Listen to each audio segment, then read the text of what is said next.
அஸ்ஸலாமு அலைக்கும். Welcome to FM சமையல். ஹலோ ஃப்ரெண்ட்ஸ், எல்லோரும் எப்படி இருக்கீங்க? இன்றைக்கி சௌ சட்னி தான் செய்யலான்னு இருக்கேன். எனது வீடியோவை முழுமையாக பாருங்கள். அப்போ தான் இந்த ரெசிபியில் நான் என்னென்ன சேர்த்துருக்கேன் அப்படிங்கிறத உங்களுக்கு விளக்கமாக புரியும். அடுப்பை ஆன் பண்ணியிருக்கேன். ஒரு கடாய் வச்சுருக்கேன். நல்லா ஹீட் ஆனோடனே குக்கிங் ஆயில், நல்லெண்ணெயோ அல்லது குக்கிங் ஆயிலோ எது வேணாலும் சேர்த்துக்கலாம். நான் குக்கிங் ஆயில் தான் சேர்த்துருக்கேன்.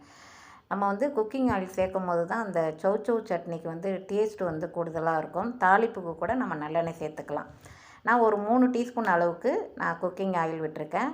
அப்புறம் ஒரு வெங்காயம் ஸ்லைஸாக கட் பண்ணியிருக்கேன். ஒரு சின்னதாக கேரட்டு ஒரு பொடிசாக கட் பண்ணியிருக்கேன். சௌ ஒன்று எடுத்து தோல்லாம் சீவிட்டு நல்லா வாஷ் பண்ணிவிட்டு துருவி கூட சேர்த்துக்கலாம். நான் சின்னதாக கட் பண்ணி போட்டிருக்கேன். புதினா கொஞ்சமாக சேர்த்துக்கணும். மல்லி கொஞ்சம் ஜாஸ்தியாக ஒரு 1/4 கப்பு அளவுக்கு மல்லியும் புதினாவும் சேர்த்து ஒரு 1/4 கப்பு அளவுக்கு சேர்த்துக்கங்க. கருவேப்பிலை ஒரு 2 கொத்து அளவுக்கு சேர்த்துக்கணும். அவ்வளோதான். இப்போ ஒரு மீடியமான தக்காளி சேர்த்துருக்கேன். சேர்த்துட்டு நல்லா வதக்கி விடுங்க. இதில் தண்ணி சத்து விடும். இந்த சௌவில் தண்ணி நிறையா விடும். அதனால் பரவாயில்ல. நல்லா சுருள வதக்கணும்.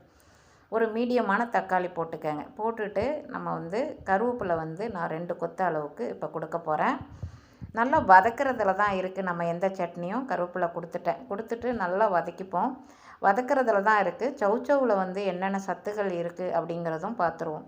ஒரே சட்னி இல்லாமல் நம்ம வித்தியாசமாக சட்னி செய்து கொடுக்கும்போது பசங்க விரும்பி சாப்பிடுவாங்க. நமக்கும் ரொம்ப பிடிக்கும். இப்போ காய்ந்த மிளகாய் 2 காரம் வேணாம் அப்படின்ட்டு 2 காய்ந்த மிளகாய் போட்டிருக்கேன். தேவையான அளவு உப்பு சேர்த்துருக்கேன். நீங்கள் எந்த அளவுக்கு காரம் சாப்பிடுவீங்களோ, இப்போ ஒரு சௌவுக்கு 5 காய்ந்த மிளகாய் எடுத்துக்கங்க. காரம் ஜாஸ்தியாக சாப்பிட்றதா இருந்தாக்கா கூடுதலாக எடுத்துக்கலாம். காரம் கம்மியாக சேர்க்குறதா இருந்தால் கம்மியாக சேர்த்துக்கலாம். ஆனால் ஒரு சௌவுக்கு 5 காய்ந்த மிளகாய் போதுமானது அளவு. இப்போ எல்லாத்தையும் தண்ணி விடும். பரவாயில்ல. நல்லா சுருள நம்ம வதக்கிக்கின்னு இதில் சின்னதாக ஒரு கேரட் போட்டிருக்கேன். சௌ 1 எடுத்திருக்கேன். நல்லா வதக்கி விட்டுப்போம். சௌவில் நிறைய சத்துக்கள் இருக்குது. வைட்டமின் சி, வைட்டமின் கே, நார் சத்துக்கள் நிறைந்து இருக்குது. அது மாதிரி இதயத்துக்கெலாம் ரொம்ப நல்லது. இந்த சௌ ரொம்ப நல்லது நம்ம சேர்த்துக்கிறது.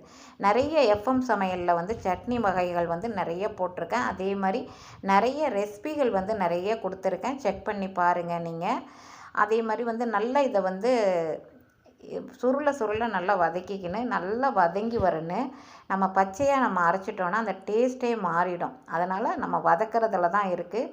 நல்லா வதக்கிட்டு நல்லா இதை வதக்குவோம். வதக்கி விட்டுட்டு அடுத்தது பொட்டுக்கடலை இதில் லாஸ்ட்டாக சேர்க்கணும். நல்லா வதக்கி விட்டுட்டு தான் பொட்டுக்கடலை சேர்க்கணும். லாஸ்ட்டாக 2 நிமிஷத்துக்கு முன்னே அடுப்பை ஆஃப் பண்ணுறதுக்கு முன்னே நம்ம பொட்டுக்கடலை எதுக்கு பொட்டுக்கடலை சேர்க்குறோன்னா அந்த திக்னஸ் கிடைக்கும், டேஸ்ட்டு கிடைக்கும் நமக்கு. அதனால் பொட்டுக்கடலை 2 டீஸ்பூன் அதிகமாக சேர்த்துடக்கூடாது. ரொம்ப திக்னஸாக இருக்கும்.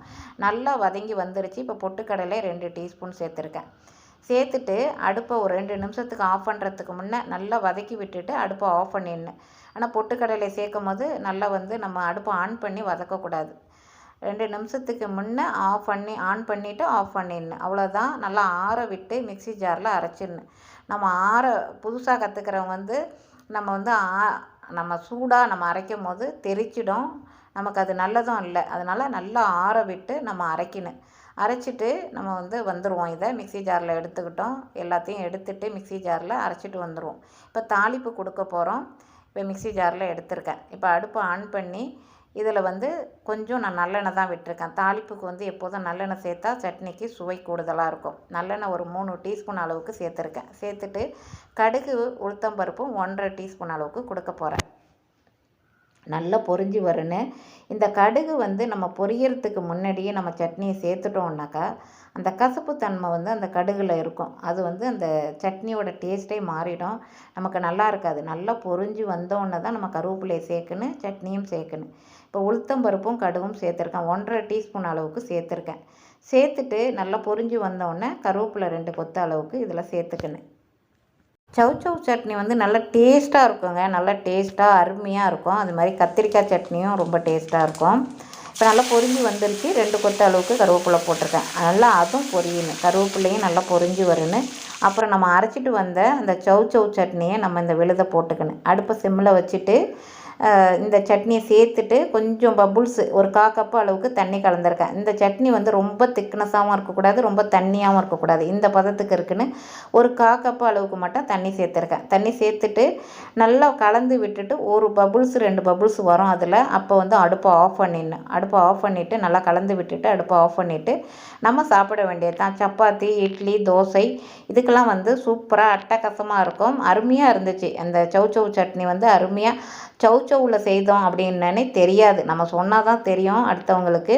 இதில் செய்தோன்னு தெரியாது. என்ன டேஸ்ட்டாக இருக்குது அப்படின்னு கேட்பாங்க வீட்டில்.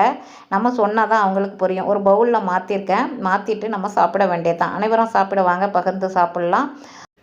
எஃப்எம் சமையல் உங்களுக்கு பிடித்திருந்தா சப்ஸ்கிரைப் பண்ணாதவங்க சப்ஸ்கிரைப் பண்ணிவிடுங்க. லைக் பண்ணுங்கள், ஷேர் பண்ணுங்கள் உங்கள் ஃபேமிலி அண்ட் ஃப்ரெண்ட்ஸுக்கு. அடுத்த சூப்பரான வீடியோவில் நம்ம சந்திப்போம். தேங்க்யூ ஃபார் வாட்சிங்.